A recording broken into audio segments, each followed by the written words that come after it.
guys, here come the dollies. They got fresh sinkers, hot coffee, and the sweetest smile.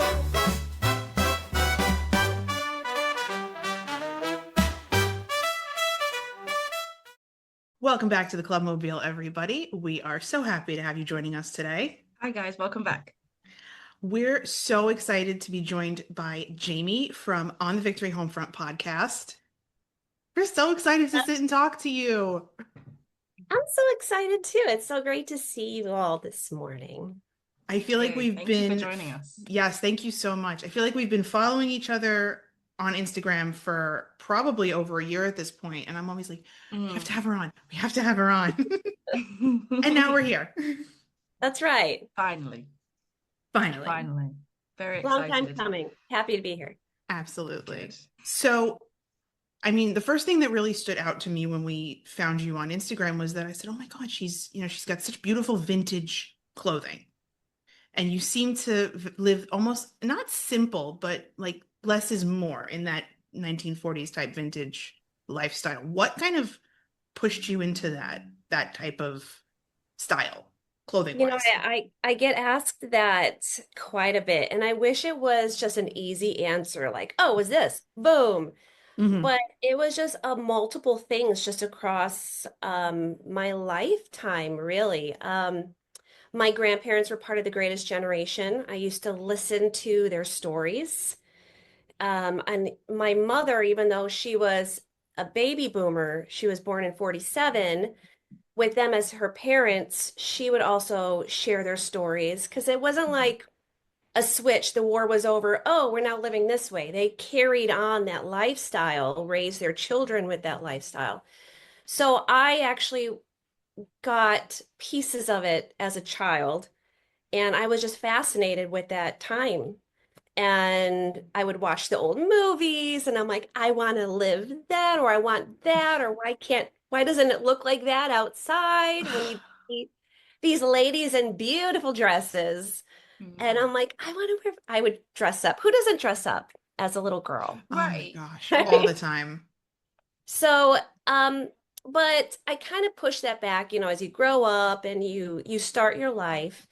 But it kind of came back to me, pushed me through the door, really, of dressing like that, because I do have a special needs son, and he absolutely adores the past. I think it's because it's slower. It's very flashy now, very loud, very quick. Yeah. Boom, boom, boom, boom. And so he started watching silent movies and 30s movies and 40s movies. And he started listening to music and collecting the records and, Frank Sinatra. And I'm like, oh, kiddo, I love that. And having him get into that kind of reopened that door of my childhood, of how I longed for that too at one time. The good stuff, obviously, the visual stuff. Right. And I went on social media and I'm like, oh, let me just see if anybody else loves this kind of dress. And it turns out across the pond and our allies in the UK, there are a lot of women that dress that way. And I saw that on social media. I'm like, wait, what? You can dress that way? And that was it. That was it. And I've been dressing this way for over 10 years now. So and you look great. You wear it very well. So well. You do. You suit it, it suits you. And I feel like there's something, I mean, there's a lot of, now you can go online and buy a lot of vintage style clothing. But I feel like there's something to be said about it in this kind of era of like fast fashion, right? You have like Zara and Shein, and you can get a t-shirt or just like a going out shirt delivered to your door the next day. Yeah. And you're like, oh, but I only paid $10 for it. If it falls apart in the wash, it falls apart in the wash. Right. Whereas there's something so much more sustainable too about these older style clothes that really have stood the test of time and held up so well. Right. And I love that they have a story. Like every dress in my closet, when I put it on, I'm always just wondering, what did this dress see? What did the woman who wore this dress previously, what was her life? What was she doing? What was she thinking? I love that. And because these clothes are a lot more delicate than the clothes now. Like you said, the clothes now, if it ruins in the wash, it's no big deal. Everything I have to hand wash. Yeah. And because I have to put care into it, it almost makes me more self-aware when I'm wearing the garment as well and how I care for the garment. So I don't want these things have lasted 80 years. I don't want it to end with me. So I'm going to Right. take care of them. So it definitely has changed my thought process and the way that I think when it comes to purchasing items and what I'm wearing. And then also when Mhm. I'm wearing something that has this history that comes from the past, I'm also aware how I act in it. I don't know if that sounds funny, but No, no, I understand Yeah. that. Yeah. when I'm wearing the full thing, like I can't wear obviously a suit and a hat and heels at home. I'm on a homestead. I'm out in dirt. I'm chasing chickens. So Amazing. when I do get to go out in it, I see such a change in demeanor from Right. how people react to me. In some ways, they'll just stare. And I'm almost oblivious to that now, wearing this for 10 years. I don't notice that. But I get a lot of really warm smiles, and I get to meet people because they come up and talk to me. And I see manners. And because I see that, it just makes me even more self-aware wearing these kind of garments. So Yeah. there's so much to it than just dressing up and looking pretty, which Right. who doesn't love that? But there's such more deepness to it. Mm, Hmm. yeah.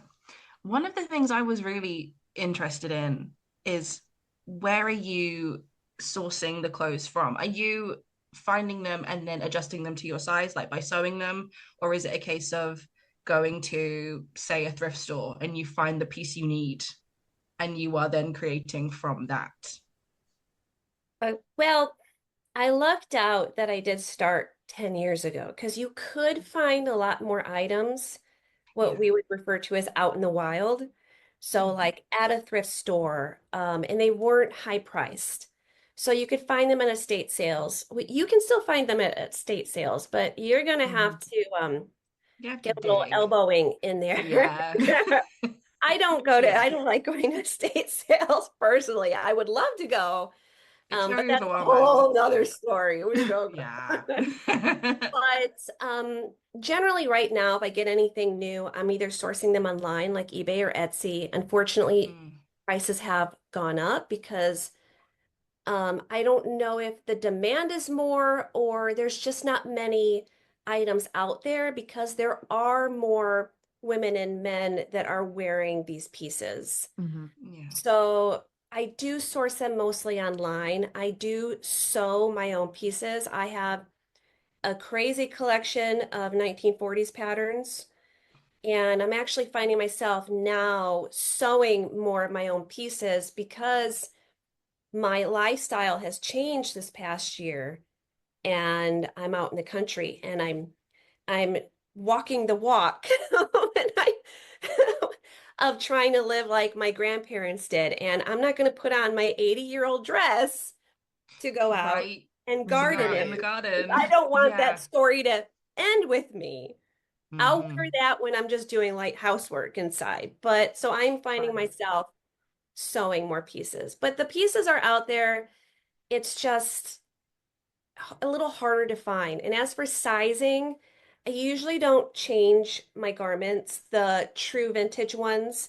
I have shortened some, but I'm very careful how I do it so it can be let back out. Hmm. I'll go to a professional to have that done. But for the most part, I'm just aware of the different sizes from the 1940s to now. So, Mm. like right now, in again, I'm an open book. So right now, I'm like a size 4 in dresses. In 1940s, I'm a size 16. Wow. That's That's crazy. The insane. sizing. It's really just a numbers game. It Yeah. The really Yeah. measurements does. are the same. It's just that numbers game. And it changes throughout. So in the 40s, I'm a 16. In the 50s, I go into a 14. And then around Mm. the probably around the 70s, I'm a 12. And then That's in the crazy. 80s, I'm like an 8. So it's just going down It, as we go. I feel like it's also like you can kind of see the trend with Mm, fashion and like women's sizing and how your size was like smaller is better as we yeah. went like further into time. Like, by the time we got to the early 2000s, women that were wearing probably like a size 4 or a size 6 were being called plus size. So I Yeah, mean, it which is really is insane. it's really a numbers game. It really It is, is. because Yeah. It's even just a numbers now game. you go out, you buy a pair of jeans, and God, this is like my pet peeve. I'll go out, I'll buy a pair of jeans, and I'll go, I like these, and I'll see it in another color, and I'll just grab the same size off the rack in another color, and that pair doesn't fit. Doesn't fit. Right. And I'm like, Doesn't Different fit. now. Like back I then, don't the get, yeah, sizes were uniform. Like if sizes it's a were uniform, 16, exactly. it's 16.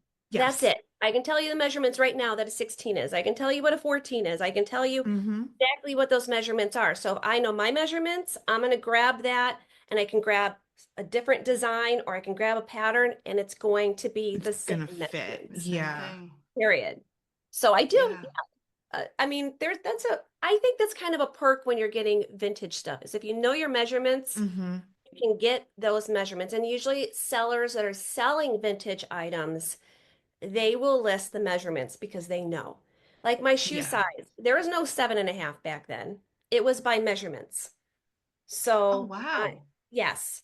That's So very That's cool. interesting. I'm a 7.5 in today's Right. measurements, Mm-hmm. but in the 1940s, I'm a 9 3/4 because it's the measurement of the inside of Yeah. the shoe. That's wild. I didn't know I that. didn't know that shoe sizes That's went by measurements as amazing. well. I can tell I you how to measure your glove size, your hat size. You have to Oh know my all these gosh. if you're going to go in that direction. That's Yeah. incredible. Yeah, That's I so love that. incredible. We That's should go visit. amazing. We should go visit Jamie on the homestead Yes, and do correct. I will some put you to vintage work. sourcing. Yeah. Yes. I'm working on my victory garden right now. I'm going to need some extra hands. Speaking of, we would love to ask you about that. How has the experience of the memories of your childhood and then getting back into this kind of thing sort of helped you make what was known as a victory garden? So it's going to go back to my grandparents again. I spent a lot of time at their house, and my grandmother did garden.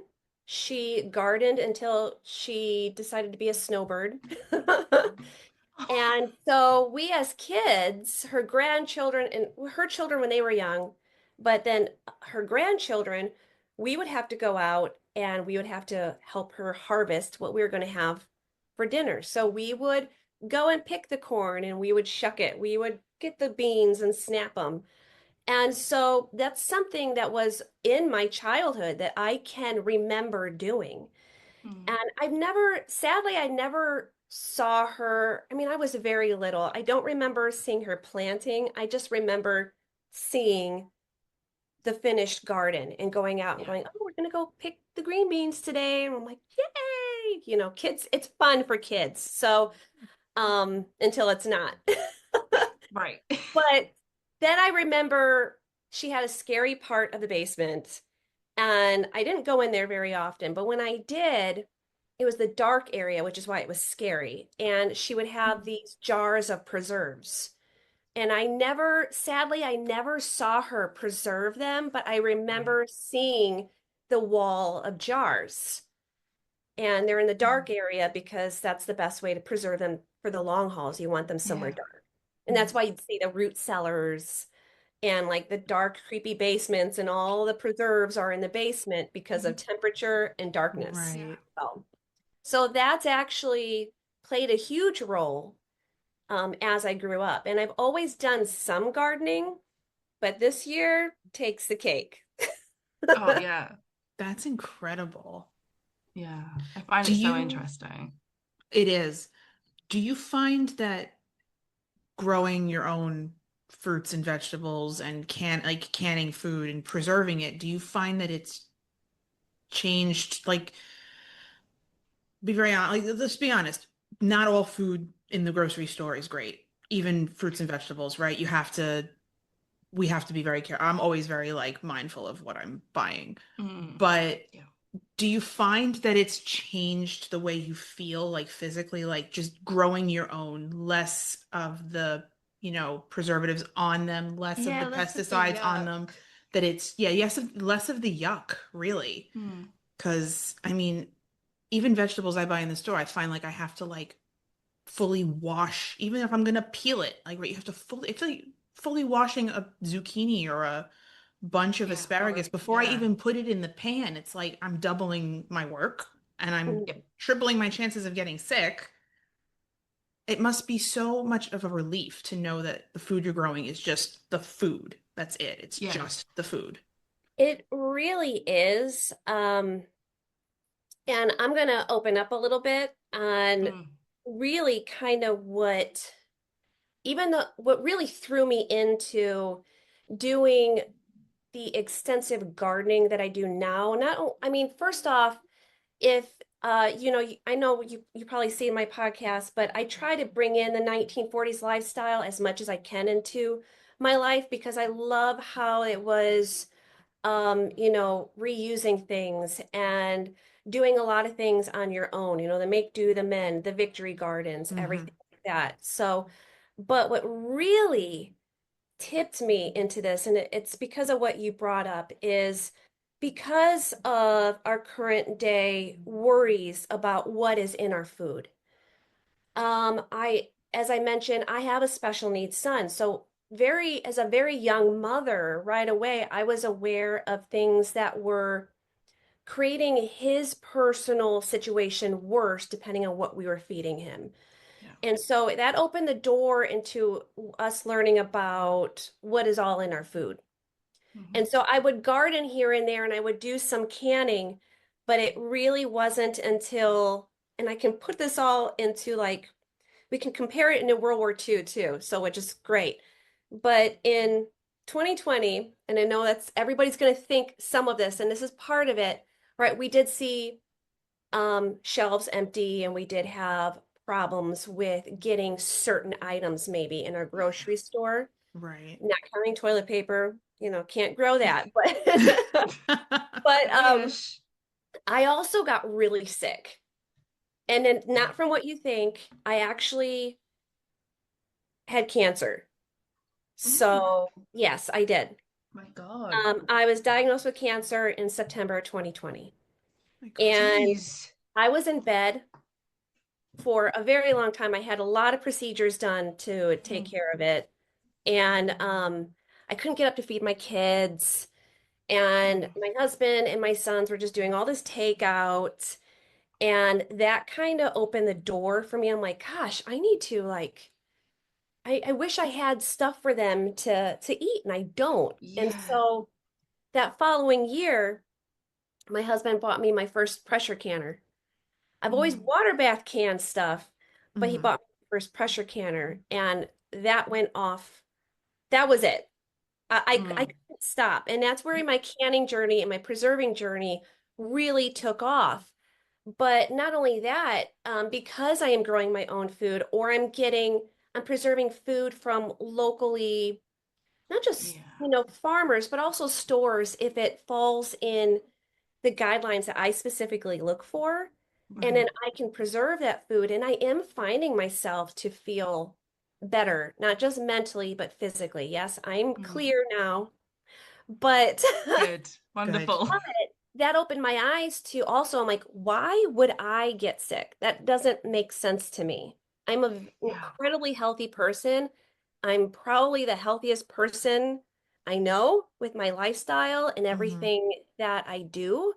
And so for me to all of a sudden come down with this, I'm like, something's got to change. And so this is the Yeah. direction that we went and canning my food and knowing what's in our food, I think has really played a crucial part. And Mm. it keeps driving me to do it because it's a lot of work, Yeah. but Mm. I'm driven to do it. So, Yeah. Yeah. That Because is, yeah, I it's mean, you can't put a amazing. price on your health. So, I No, mean, no, absolutely. It's a lot No, of work, but those, it's worth it. Absolutely. yeah. For those that are in like the beginning stages of wanting to learn how to can and preserve, what have you found is the easiest place to start, and what would be the easiest thing to can and preserve for beginners? so the easiest thing is fruits, like making jams and jellies. Number one, the easiest thing that you can start with. It's pretty unforgiving, and you don't need a lot of fancy equipment to do it because it's a Mhm. water bath can. Okay. So you can use, if you've got a stock pot that's just tall enough to cover your jars, you can use that to water bath can. You don't have to buy a special canner. Mhm. So there's ways to do that. You can just stick a towel in the bottom because you don't want your jars hitting the bottom of the pot. Just stick a Yeah. towel in there in the water, cover your jars, and like strawberry jelly, it's in the boiling water for like 10 minutes. Boom, Mhm. take it out, lids pop. You got strawberry jelly. That is just strawberries and sugar Mhm. and And that's that. maybe And some pectin if some of the fruits do need pectin. mm, Blackberries, literally just blackberries, water and sugar. Boom. Done. that's That's amazing. incredible. I'm always worried that when it gets to, because I've always been interested in it. I've never had the means to do it, or like the apparatus or anything to do it. I'm always worried that the jars are gonna smash and I'm gonna get glass in my eye when I put it in the boiling. I'm worried that it's just gonna They burst. won't. They won't. We It do. won't. No, my parents do, and we do the tomatoes every season. Oh yeah, yeah, The big Italian families that do the yeah, big tomato event outside in the yard every year. That's what we do. So we'll buy the bushels of tomatoes and we boil them first, clean them, wash them. And mm, then once the skins peel, either peel the skins off and just put the tomatoes whole with some fresh basil into the jar and then the jar in the boiling water and wait for the lid yeah, to pop. Or we'll run them through the mill and make like just a sauce and then jar the sauce mm, and wait for the lids to yeah. pop. So they don't break as quickly as you think they would. I'm You lose worried one that or it's gonna two, be. but you always run the risk of losing one or two. I mean, there's Yeah, there's certain steps that you do take to Hmm. help yeah. prevent your jars from breaking, Hmm. because the biggest thing and why they would break is such a difference in temperatures.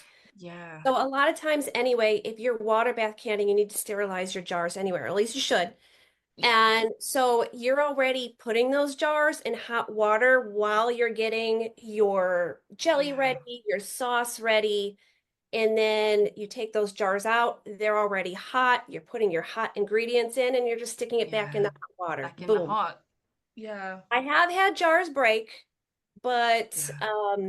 they don't usually break out, they break in.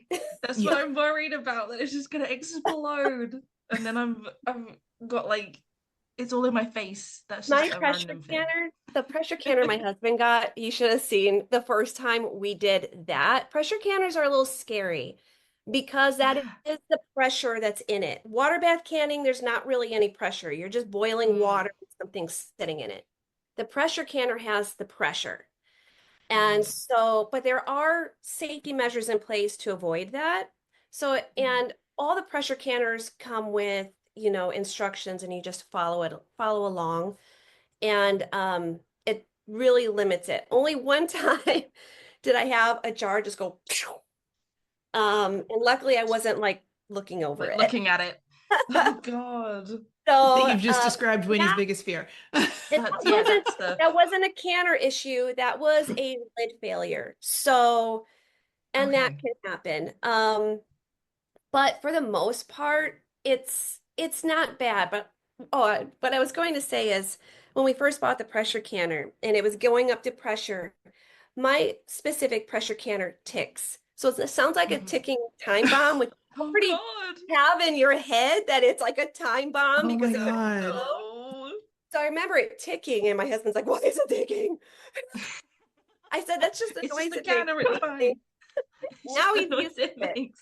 Now when it ticks, he's like, "Meh." But Yeah. I'm The we're first both like time. staring at it, like, "Get everything away from it. Just stay Yeah, back." move. Oh, it was Move really, it out really the funny. way. Oh my Amazing. gosh. I love that.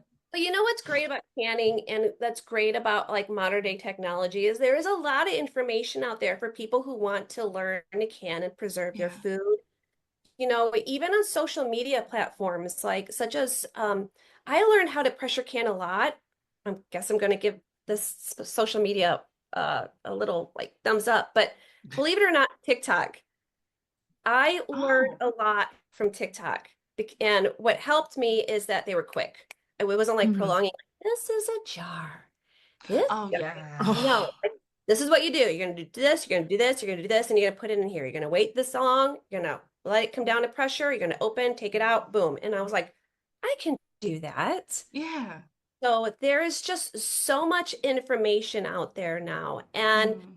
there are still even places around here. Since we moved here, I've noticed that there are places around our area that also has classes or discussions for people who want to learn to preserve their that's food. really cool. Something that I was the love same that. during World War II. There was along the Yeah. lines, you know, there were canning centers and there were gardens everywhere, and there were programs to help women learn how to preserve. And it was in magazines, Mhm. and there were step by steps. And so it's still available to those who Yeah. want to learn. And I feel like these days it's even more convenient. We don't even have to leave our house to Yeah. learn. We can Yeah, find it all online, which is that is the amazing. benefit of Yeah. social media. I mean, as Yeah, if there's dangerous as one it is, thing as we can dangerous as say. it could be, as much as it could suck you in, it is actually, you find some pages and some people are very Yeah. well educated and beneficial, and you can learn something there. Yes. Mm-hmm. But that Something doesn't very mean useful. everybody should sit and don't doom scroll on TikTok. Yeah, don't Don't do doom that. scroll. That's You will never, Don't rot your ever, waste your brain. life ever doom good. scrolling on TikTok. But if That's you why I got do rid of it. stuff like garden and preserving food, that's going to keep you from scrolling on your phone. I'm just telling you Yes. because it's a lot of work. Yeah. Keeps your hands busy. Yes, Keeps it your Keep hands does. busy. It your hands keeps your thumbs busy. busy. That's right. It Correct. does. So, how did this kind of is push you into doing your own podcast? I mean, you have a podcast, it's called On the Victory Homefront. How did that start? Where did you kind of find the idea to say, you know what, I think I'm gonna open this door and go down this avenue with it? Mm. I think it was mostly because I love to share, I love to inspire. And I have had a lot of people in my personal life come forward and want to ask me questions, or Mhm. if they were following me on Instagram under my personal, you know, they would be asking me questions.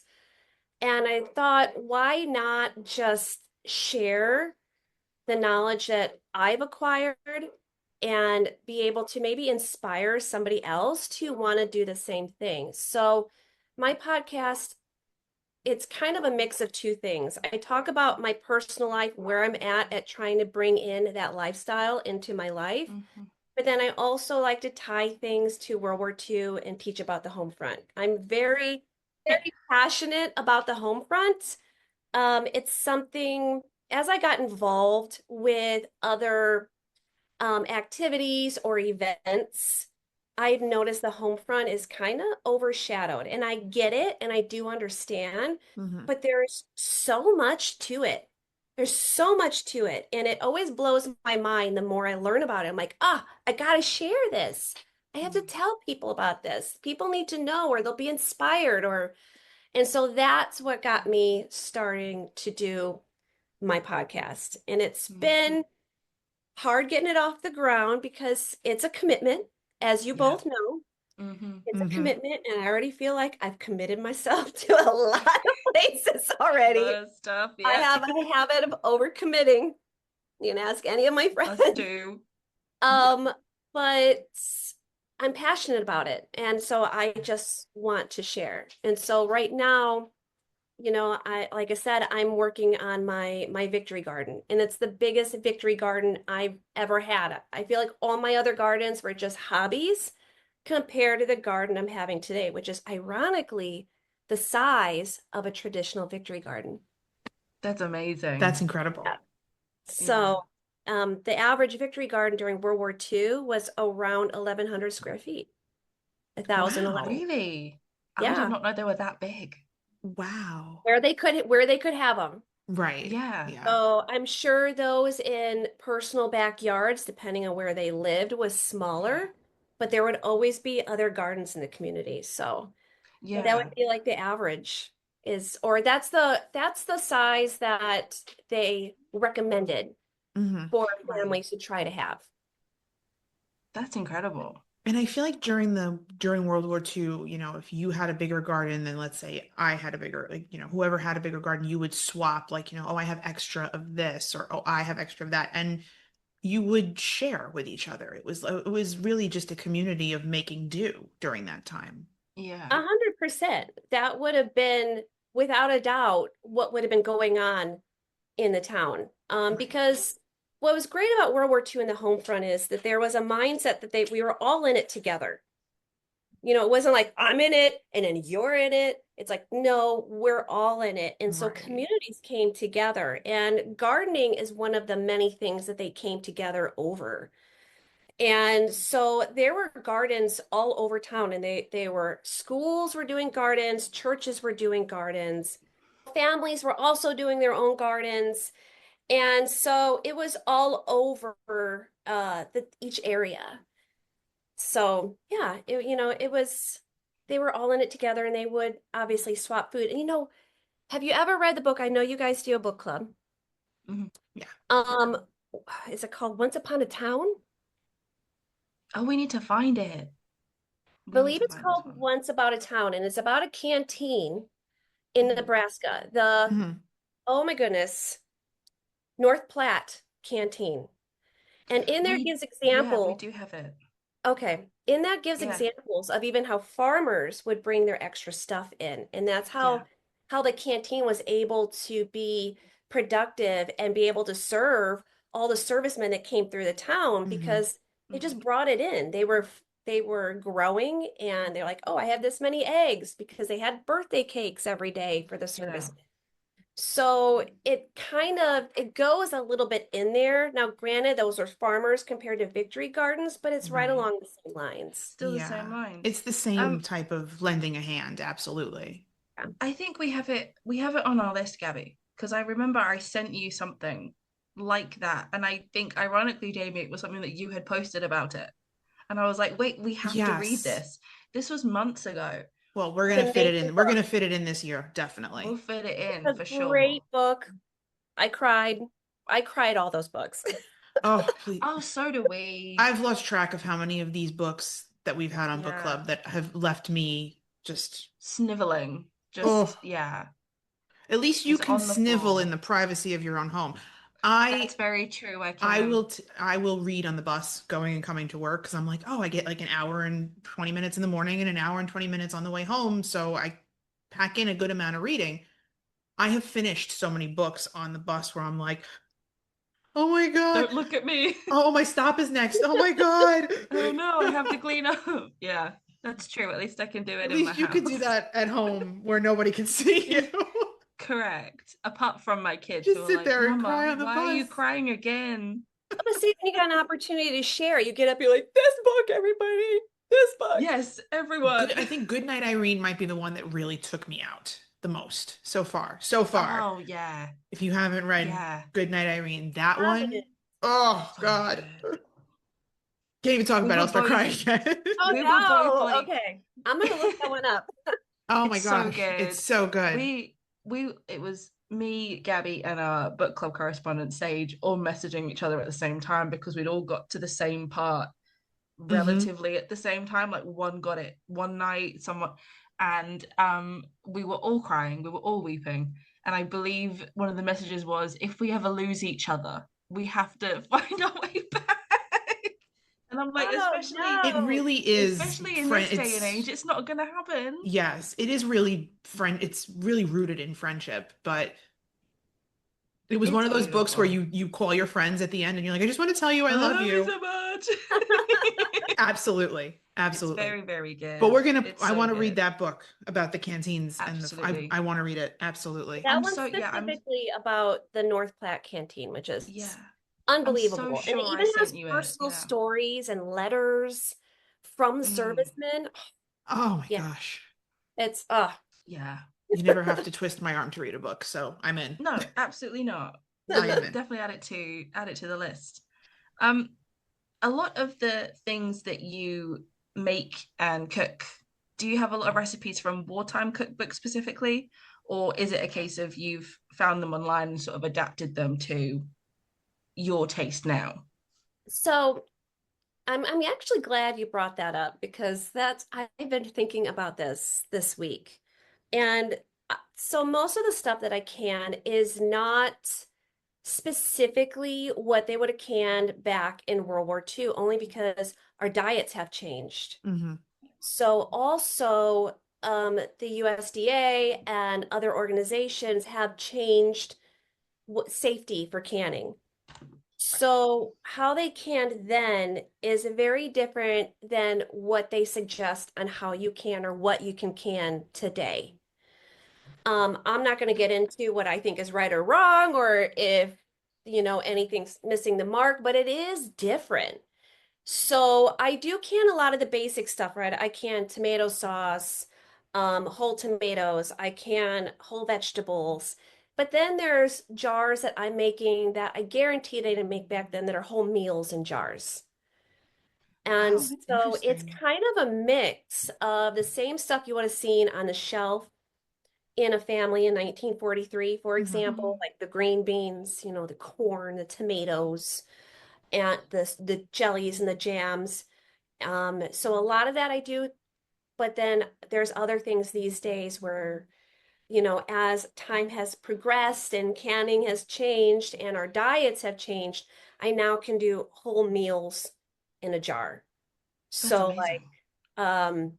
burritos in a jar is one thing. That's so cool. It's so delicious too. So in a day when I'm tired, I can just pop open a jar. It's already cooked. I'm just heating it back up and I give it to my family. Amazing.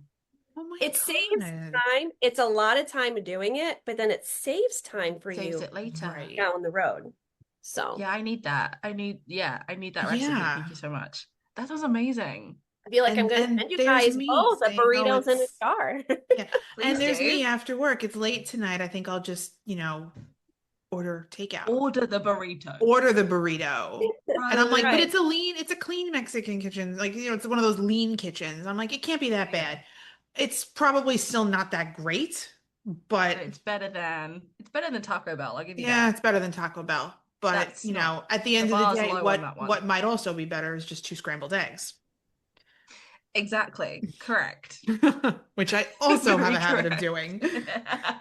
So we We all don't do. really eat out much anymore. We have completely changed our lifestyle, and it was a lot of work. Yeah. Yeah. And we did it gradual, and it can be very overwhelming for somebody who Mhm. wants to try to do more like the Victory Garden and preserving their own food. Mm. So it was very gradual for this. I'd been, canning like apple butter or Yeah. strawberry jelly or something for years. Mhm. And it just this past 5 years, I've slowly started building up Mhm. where we're at now. I mean, I even now just make our bread from scratch. I don't buy bread items anymore. Everything that Wow. we eat bread wise is also, and it took a long time to get here. Mm. So, Yeah, for but sure. everybody can start small, just Mhm. bringing Yeah. small things in, like the tomatoes that you said that you do with your Yeah. family, Gabby. Um, it's just something along those lines. It's just small things. And maybe next year you're going to go to the farmer's market and you're going to see all these green beans and you're like, oh, I'm going to do green beans. Now, you do need a pressure canner for green beans, but you'll go to the next step and it's just a Right. process. Yeah. World War II, they didn't have much time to get into that No, they process. didn't. I No, know. They really had not to at hit the all. ground running. They Mhm. did. Yeah. Do you find that now that you do all this at home and you have such a cleaner lifestyle with what your food consumption, do you find that if you do go out and eat somewhere that you just don't like it? It's just like Yeah. doesn't sit right, doesn't taste the same, or too salty, because that's what I find. I'm like, oh, too Yeah. salty. It's Everything's usually loaded in too salt. sweet for me Too or sweet. too much sauce. What are they covering up? Or Mm-hmm. Mm-hmm. Mm.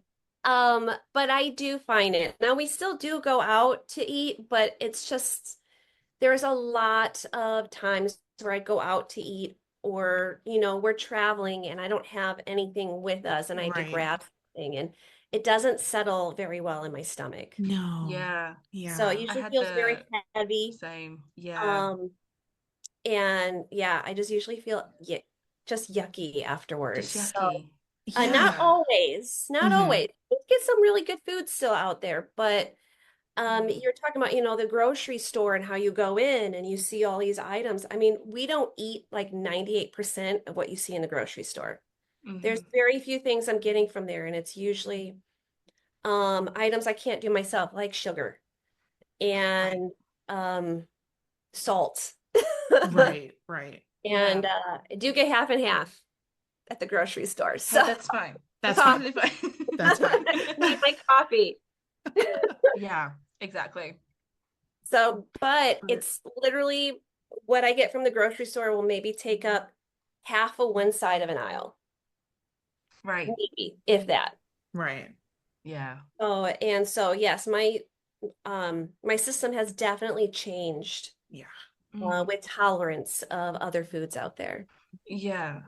Only because I know that we're trying to make a real effort in my family to eat out a lot less. We eat out once a month or for a special occasion.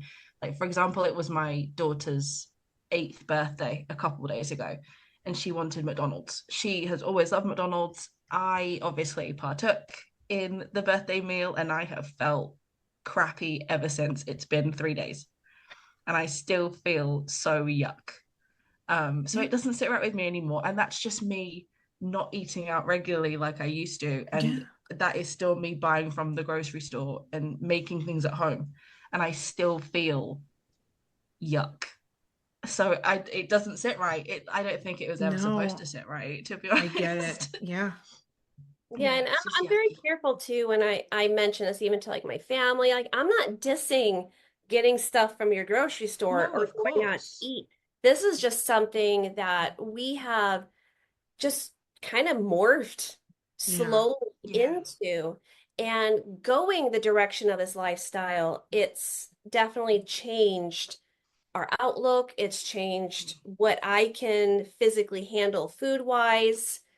I do have more energy, which is good because I need it. Yeah. Um, I do find, um, I don't know, I just feel like I have my strength and energy back that I Yeah. used to like a long time ago. Like I'm Mm, turning 50 this year. So, mm. and I feel like I'm 30. I love that. That's fantastic. I love Thank that. you. That's You also fantastic. don't look your No, age. I would have gone way I would younger have than said you what were you just probably said. my age. Yeah. I would Mm. have said you're probably my age. I'm Well, 37. thank you. That's why we're such good friends now. Exactly, correct. I feel very blessed to be turning 50. Yeah. It's hard mentally as a woman to be like, oh, 50. Oh my God, I'm 50, yeah. But at the same time, I'm like, yeah, I'm 50. Darn right, I'm I 50. felt I felt very similar when I turned 30. I was sort of 29 was the kicker for me, and I was like, oh my God. And then I turned 30 and I wasn't that bothered. Yeah, I'm not really that bothered turning 50 now. Yeah. Here, I would have been Yeah. like, oh, but I I'm did like, no. all right turning 30. I did all right turning 35. When I hit 36, I said, "Oh my God, I'm on the other Oh side of 35." God. Yeah. Right? I'm on I'm on the side that's closer to 40 now. What just happened? How did I get Both of here? us have had front row seats to each other's And then I breakdowns about said, turning an age. "Oh, but I'm like, for some reason, and we've talked about this a lot, 35, 36, now 37 seem to be Mm. the years where I'm like, this is where I'm happiest. This is where I feel Yeah. healthiest. I feel happiest. I mean, we've talked again, Winnie and I, we've talked about this. We really, health wise, food journey wise, have Mm. done a complete 360. Yeah. I mean, you've lost a lot of weight. I've Yeah. lost a lot of weight. And like you said, things don't sit the same. Certain foods don't sit the same, but like the Mm. energy, the feeling, I'm like, yeah, I might be older, but I feel my best. This is where I feel my Yeah. best. I feel better now So I'm maybe older 37 is than I not like did. closer to 40. It's It's not, just this is another really good year to do really cool yeah, things. I exactly. have never heard anybody, well, and I'm not saying that no one has, but I personally, in my circle, I used to, before I turned 40, I was like, oh my gosh, I'm going to turn 40. The year I turned 40, I think was one of my best years ever.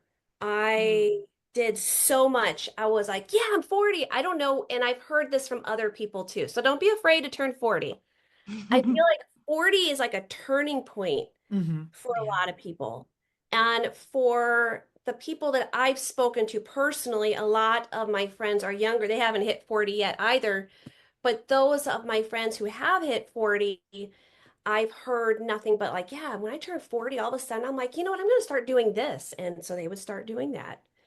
And Yeah. I told you that I've been dressing this way for like 10 years. That was when I was 40, was this whole change. There it is. So 40 So is the magic number, I basically. feel like Yeah. 40 is where you're like, you really start to know who you are. Mm. You know who you are, you know what you want to go for, and you're You're not afraid comfortable of it with anymore. it. You're Yeah. comfortable with it. To the point where Yes. like, I don't care. I don't care what Yeah. people think. I don't care if people are gonna stare at me.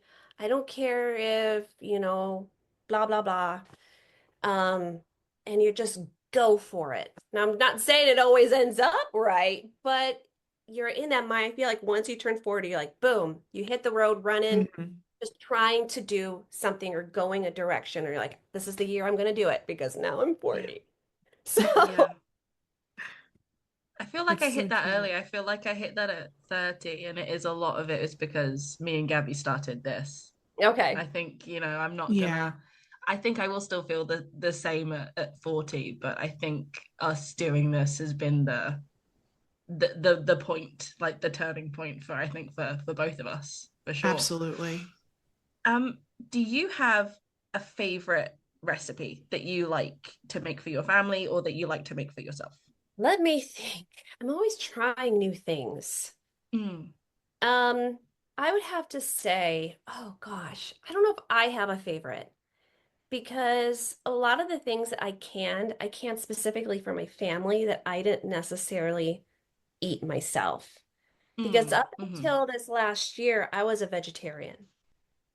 Okay. Okay. So, um, I would make things for my family, be like, is it okay? How does it taste? What is that?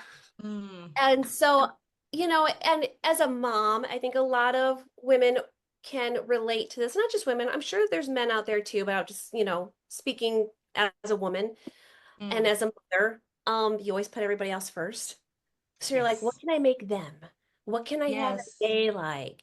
And then I'm like, what am I going to eat? I'm just going to make a sandwich. I'll just have some toast. So I don't particularly have yet a specific recipe that either I can or I do love my meatloaf. Oh, I make Mm. delicious meatloaf, which was a very popular dish World War II. Just saying. Very true, it was. It Um, was. but for canning for them, I feel like the biggest thing that they really love are just some of the vegetables I can.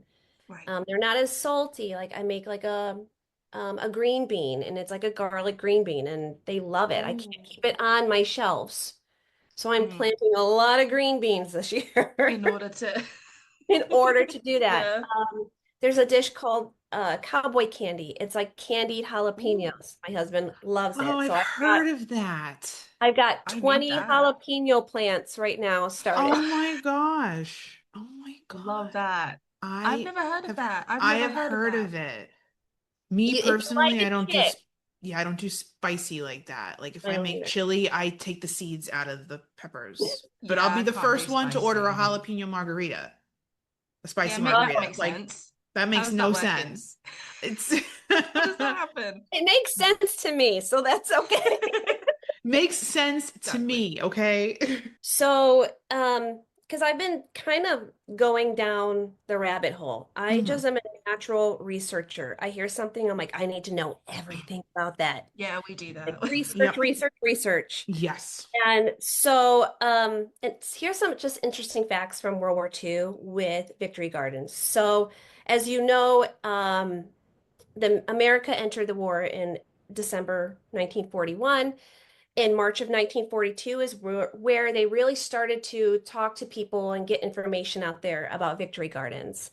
And so I do have some numbers. I had to write them all down because numbers just don't stick in my head.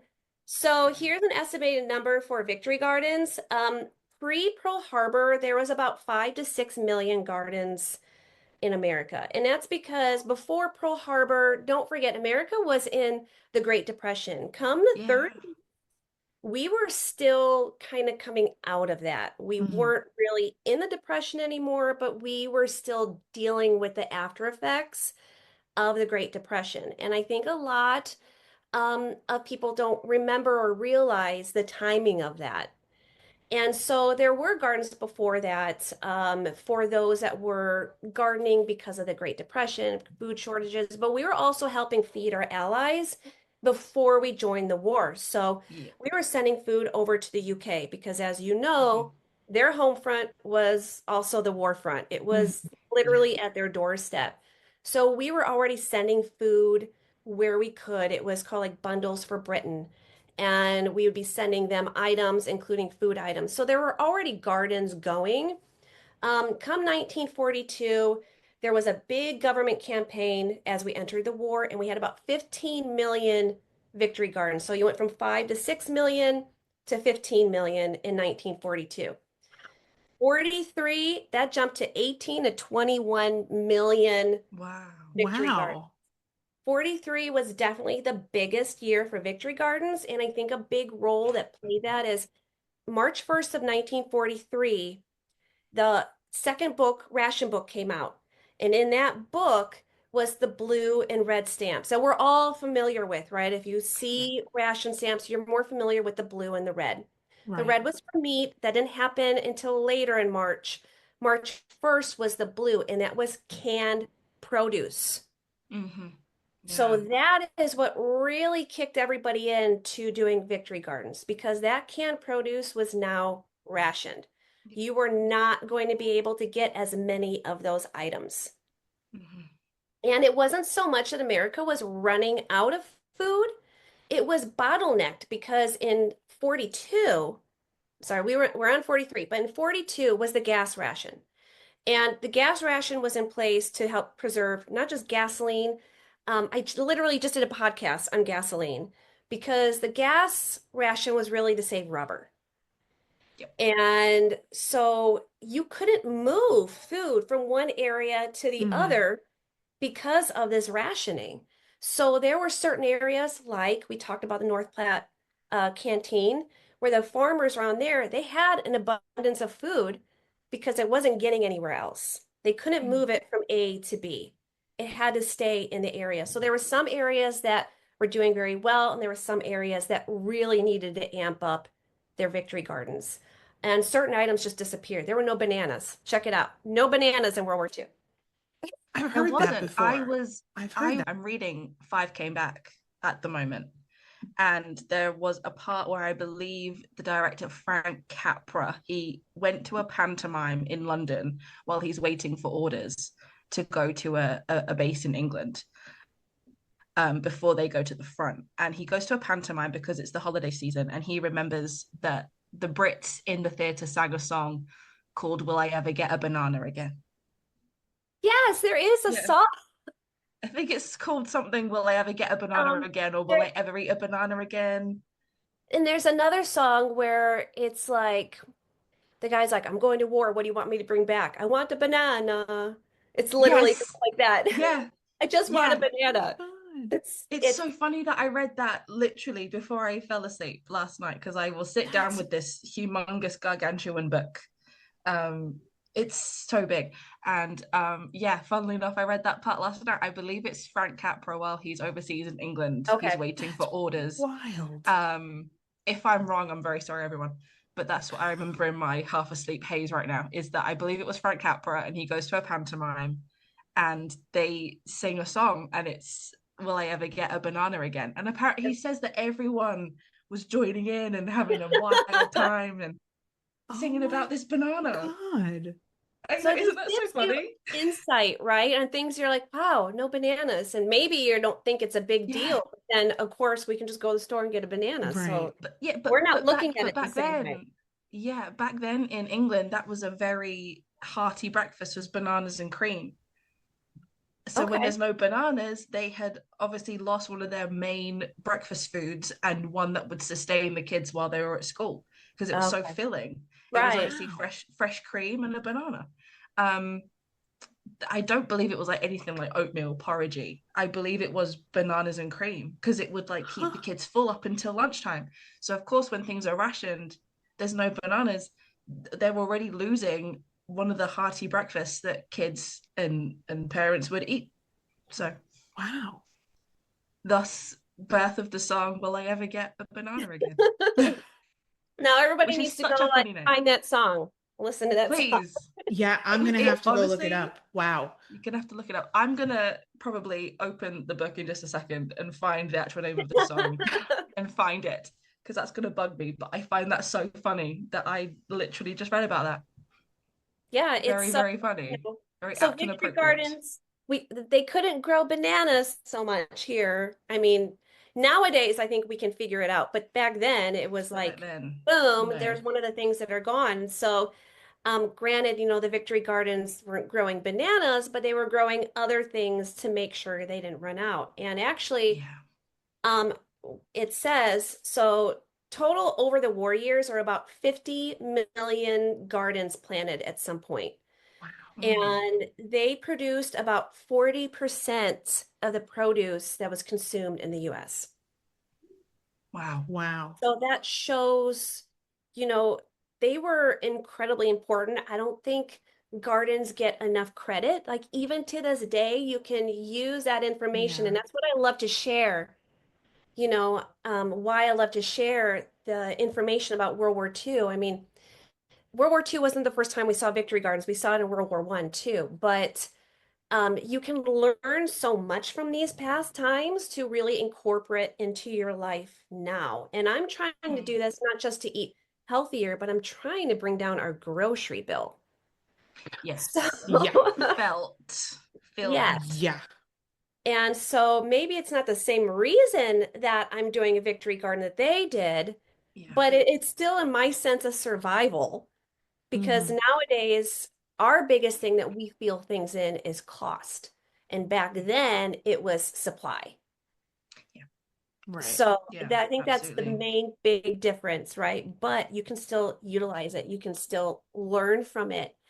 And that's why I love sharing this because it's just good information to know and to pass Yes. on to your children and other generations. So, It's timeless. It Like even is. though it happened 80 plus years ago at this point, it is still timeless information that can still carry through to today, which I find incredibly fascinating that It it yes. is. started World War One and went through to World War Two. It's still Yeah. valuable We information now. we as a society will always, we will always need food to sustain us. So Yeah. why not What better way than to do it yourself? why not sustain ourselves with clean, good products? Right. Absolutely. It has stood the test of time, absolutely. I mean, I just Really used an has. example, and I hope you don't mind saying it, but as you know, we had last year we had a government shutdown that shut down for a while, and a lot of Right. people were losing their benefits, Yeah. and a lot of those benefits, of course, covered food. Yeah. And so I was like, take that and learn to grow something. A lot of these foods, these Hmm. plants can be in pots on your balcony. I know we don't all have the space that many generations may have had beforehand. I think a lot more people are now living in urban areas that are very populated compared to back then. Obviously, our population has changed. I mean, we had a baby Right. boom Yeah. where our population is much bigger, which means we're in more confined spaces because of the population. But there is ways to have a few plants on your balcony or have a small hobby garden and just help yourself out or find community in your neighborhood of those that do have bigger gardens. There are community gardens still to this day that you can help, you can volunteer at, and in return, you get some of the produce that's created. So there are a lot of ways to be able to do this kind of lifestyle, that those might be others that might want to do it. So it took us a long way to get to where we are now, to where I have property in order to have a typical Victory garden size. But it wasn't that way. I'd go to the farmer's market and I'd be like, go to the farmer's market at the end of the day when they're ready to pack up and go, is there anything you want to get rid of for a deal? That's a smart idea. I've never thought of that. That's I've always incredible. gone I right at the got lots of beginning. them. That's incredible.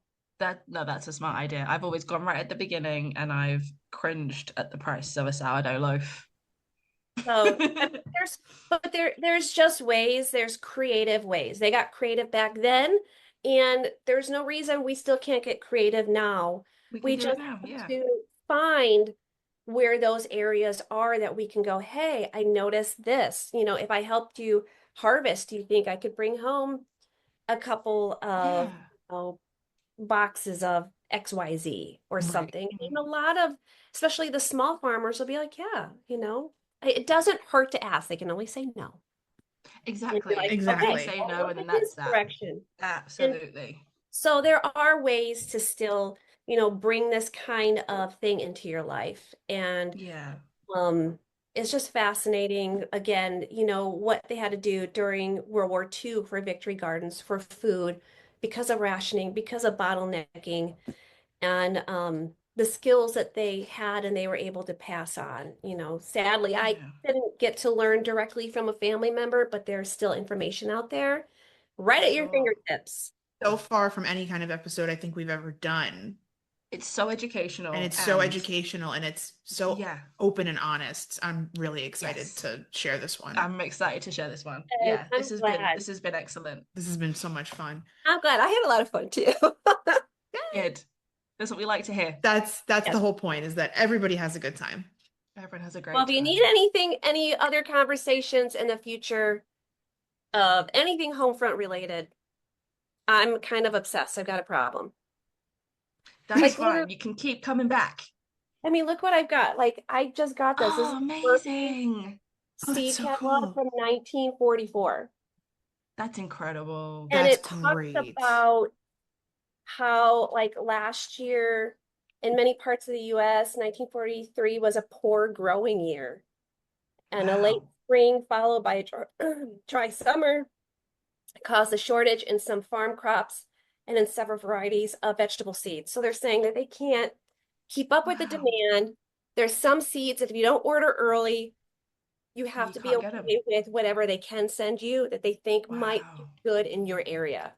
So that's fantastic. Isn't that crazy? That's so cool. I'm just gonna add it to my collection because I have a problem. As you should. We're the same. We keep serious collecting. Problem. We are the same. Absolutely. No, we're the same. Okay. So, all right. Thank you, Jamie, so much for joining us today. We had a wonderful time. We had great time. This has been so fun. So interesting. For all of our listeners and our viewers, get out there and get some fresh veggies and start canning. Be healthy. Yeah, be healthy. Now is the time to start. Now is the time. It's never too late to change anything. So get out there and make a good change.